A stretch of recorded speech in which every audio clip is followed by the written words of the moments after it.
Nu mai filmați cu niciun lucru. N-are rost să filmăm. Deci, oprindeți sau nu? Da, eu de-aia am venit pregătit. Bun, ok. Oprindeți și lucrați nouă. Și asta cum funcționează? Că pe mine mă cheamă locatarii, dumneavoastră duceți pisica unde la satul mare și ce se va întâmpla cu ea? Aia e deja treaba protecția animalelor. Sunat doamna din America, du-te schimbă lăcatul, că s-o fura frigider. Una sau două pisici? Eu am tot dreptul să fac filmare. Aici se duc, să discutăm și Pisica o să duc. Quando schimbare atunci am Filmează să lasă afară pisica, nu se Pisica o să fie dus protecția animalelor.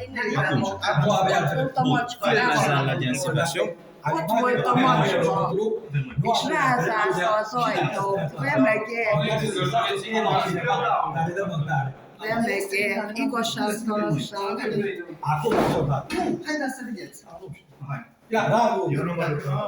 Acolo ia să vede aici. Marea și apa, să vede. Vediamo me come non ci chiede bene. Nu mai. Doamna vrea să vadă unde. Să filmez unde e pisica. Să Filmează filmez și nu stați cu ușa deschisă pentru că... în ce condiții a fost ținut animalul, trebuie filmat, e Bun. foarte important. Hai, la pisica și mergem la protecția animalelor. Unde e pisica? Că nu o văd. Unde? O văd. Închideți ușa. Transportor unde? Acolo, în spatele tău.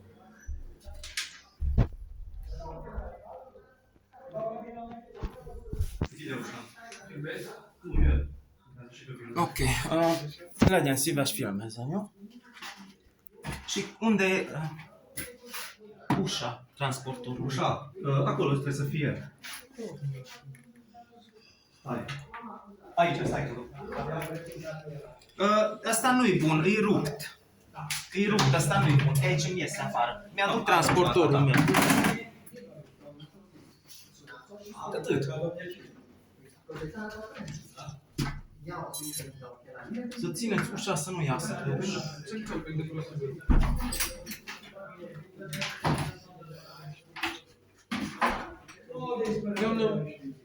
Domnul, dați vă rog lăcatul ăla. Filmați.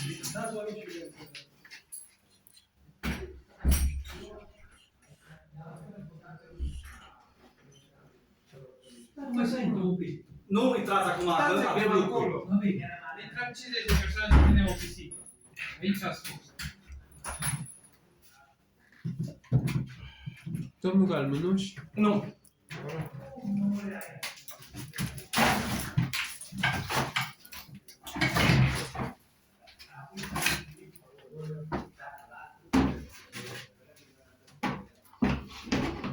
Bun.